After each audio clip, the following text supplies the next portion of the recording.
பிரியமானவன் இவன் அப்போஸ்தலனாகிய யோவானை மாத்திரமல்ல, தேவனை சந்தோஷப்படுத்தக்கூடியவன். எதினாலே இவன் சந்தோஷப்படுத்துகிறவன்? சத்தியத்தின்படி நடக்கிறபடியினாலே. அல்லேலூயா. ஒவ்வொரு நாளும் சத்தியத்தின்படி இவன் வாழ்ந்து கர்த்தரை சந்தோஷப்படுத்துகிறவன்.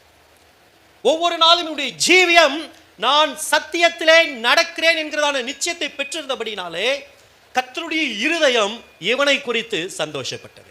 அல்லேலூயா. காயு எப்படிப்பட்டவன்? சத்தியத்தின்படி அவன் நடக்கிறவன், கர்த்தருக்கு சித்தமானதை செய்கிறவன் இவன். அல்லேலூயா. ஏசாயா தீர்க்கதரிசன புத்தகம் 48வது அதிகாரம் 14வது வசனம் இப்படியாய் சொல்லுகிறது, கர்த்தருக்கு பிரியமானவன் கர்த்தருடைய சித்தத்தை எங்கே செய்கிறானா? பாபிலோனிலே செய்கிறான். அல்லேலூயா. தேவ சித்தம் எங்கே நடக்க வேண்டும் என்று சொன்னால் பாபிலோனிலே நடக்க வேண்டும். அல்லேலூயா. பாபிலோன் என்பது என்ன? குழப்பம் நிறைந்ததான ஒரு இடம், கர்த்தருக்கு கீழ்ப்படியாத ஒரு சூழ்நிலை, கர்த்தருக்கு எதிர்த்து நிற்கக்கூடியதான ஒரு சூழ்நிலை. இதெல்லாம் நம்ம குடும்பத்தில் பார்க்க முடியும்.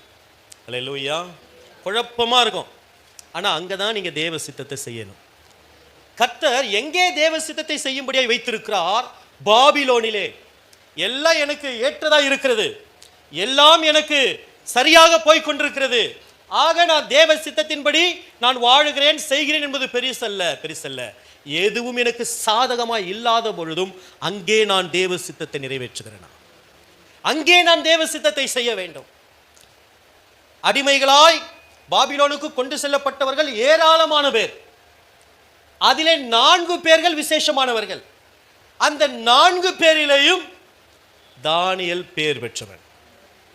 அல்லேலூயா. அல்லேலூயா. நான் பாபிலோனிலே அடிமைப்பட்ட தேசத்தில் நான் வந்துட்டேன். கர்த்தர் என்னை அடிமைக்குள்ளாக கொண்டு வந்துட்டாரு. நான் சிறையிருப்பில் இருக்கிறேன். நாங்கள் நிந்தையை அனுபவித்து கொண்டிருக்கிறோம்.